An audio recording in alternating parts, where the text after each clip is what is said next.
Copyright disclaimer under Section 107 of the Copyright Act 1976. Allowance is made for fair use for purposes such as criticism, comment, news reporting, scholarship, and research.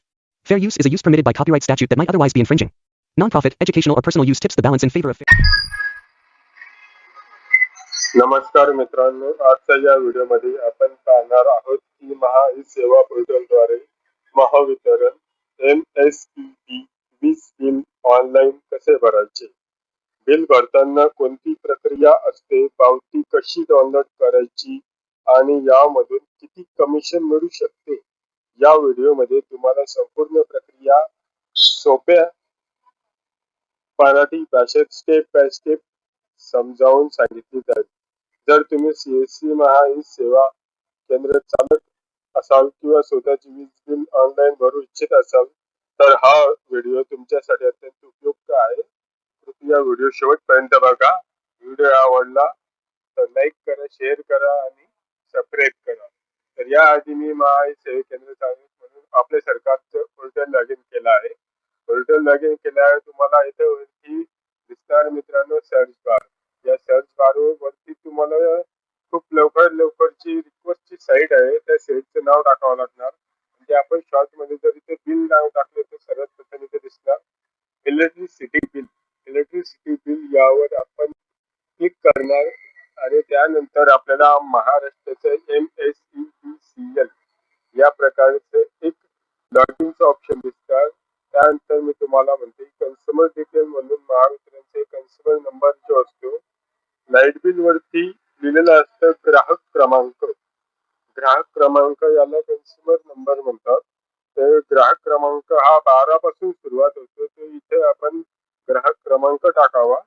ज्या व्यक्तीचं आपल्याला light bill भरायचं असेल त्या व्यक्तीच्या ग्राहकाचं light bill क्रमांक यावर टाकल्यावर हे डिटेल्स म्हणावे. तर या प्रकारे आपल्याला महावितरण कडून जेही बिल भरतो त्या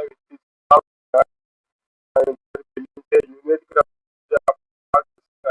दिसणार, नंबर दिसणार आणि त्यानंतर आपल्याला ज्या महिन्याभराचं चालू महिन्याचं जे बिल आहे ती तारीख दिसणार. तर 7 मे 2026, 27 मे 2026 त्याचं बिल दिसणार. आपल्याला शेवटचं बिल ज्या महिन्याचं भरायची लिमिट जी दिली गेलेली आहे, आता समजा 16 तारीख दिलेली गेलेली आहे, 16 तारीख आलेली नाही, 16 तारखेला तुम्हाला 1400 एवढेच बिल भरावे लागणार आहे मित्रांनो. जर 16 तारखेनंतर जर तुम्ही बिल भरलं तर 27 तारखेपर्यंत तुम्हाला 1410 रुपये लाईट बिल भरावे लागणार. जर 27 मे 2026 या मुदतीनंतर जर तुम्ही लाईट बिल भरायला गेले तर लेट फीस म्हणून तुमच्याकडून 1430 रुपये आकारण्यात येणार. म्हणजे तुम्हाला 30 रुपयाचा लेट फीस आकार दंड भरावा लागणार. तर मित्रांनो, आपण जेही कस्टमरचं लाईट बिल येणार त्या कस्टमरचं लाईट बिल आपण बारीकपणे बघून घ्यावे की कोणत्या तारखेला कोणत्या बिल नुसार तेवढे पैसे घ्यायचे आहेत. जर तारीख गेली आणि त्या तारखेनंतर जर बिल घेतले गेले तर तुम्हालाही तोटा होणार. ग्राहक आपल्याला माहित नाही की तो कुठला आहे. त्यामुळे बिल नक्की बघून घ्यावे आणि बिल भरताना या प्रकारे लॉग इन झाल्यावर सर्व्हिसवर क्लिक नाही करावं. या ठिकाणी आपण जर क्लिक केले तर हे जे बिल आहे ते पेंडिंगला लटकणार. तर यामुळे तुम्ही जर पुन्हा इथून वापस कन्झ्युमर नंबर टाकण्यात गेले आणि बिल पे करायला गेले तर होणार नाही. कारण की सर्व्हिस रिपोर्ट केल्यानंतर हे बिल मेन पोर्टलला हिस्ट्रीमध्ये पेंडिंगला असतं. तुम्हाला मेन पोर्टलला जाऊन इतर म्हणून हिस्ट्री चेक करावं लागणार. हिस्ट्री चेक करून मग पेंडिंगचं बिल बघावं लागणार. मग पेंडिंगचं बिल बघितल्यावर तिथे ते बिल दिसणार, तरच तुम्ही ते बिल भरू शकता. त्यामुळे ही चूक करू नका. या सर्व्हिस वरती क्लिक करायचं नाही, आपण प्रोसेड वरती क्लिक करावे. प्रोसेड वरती क्लिक केल्यानंतर मित्रांनो इतर पे नाव दिसणार. तर पे नाव वरती क्लिक करावे. पे नाव केल्यावरती आपल्याला जेवढी मुद्दलचं बिल आहे तेवढं आपल्याला दिसणार. तुम्हाला आधीच सांगितलं होतं की 16 तारखेपर्यंत आपल्याला 1400 बिल भरायचं आहे. 16 तारीख येण्यासाठी आता 3 दिवस बाकी आहे. तर आपल्याला 1400 एवढेच बिल भरावे लागणार आहे मित्रांनो. आपल्या पोर्टलला आपण पैसे ऍड करून द्यावे जेणेकरून तुम्हाला हे बिल सोयीस्कर भरण्यात येईल. जर पोर्टलला पैसे जर नसले तर हेही बिल पेंडिंगला जाणार आणि हे बिल पेंडिंगला गेल्यावरती तुम्हाला पुन्हा इकडे क्लिक करून मध्ये लिहिलेलं असणार, ऑर्डर इंग्लिशमध्ये आणि मराठीमध्ये इतर दिलेलं असतं मित्रांनो. पण त्यासाठी तुम्हाला हा जो इथला जो ऍप्लिकेशन नंबर आहे, ऍप्लिकेशन नंबर यावा लागणार.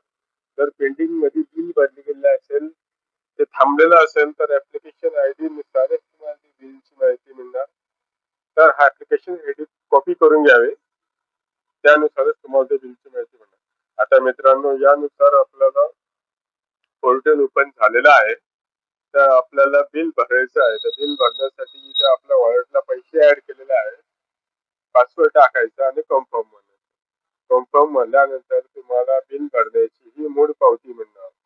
या मूळ पावती भरल्यानंतर तुम्हाला दिसणार ती तुम्ही ग्राहकाला देऊ शकता. तर मित्रांनो, या प्रकारे तुम्हाला सोप्या रीतीने महावितरणचं लाईट बिल भरण्याचं जे पोर्टल आहे ते तुम्ही इथं बघू शकता आणि 5 रुपये कमिशन पर बिल नुसार तुम्हाला ई सेवा केंद्र चालकाला मिळणार आहे मित्रांनो. व्हिडिओ आवडला असेल तर लाईक करा, शेअर करा आणि सबस्क्राईब करा.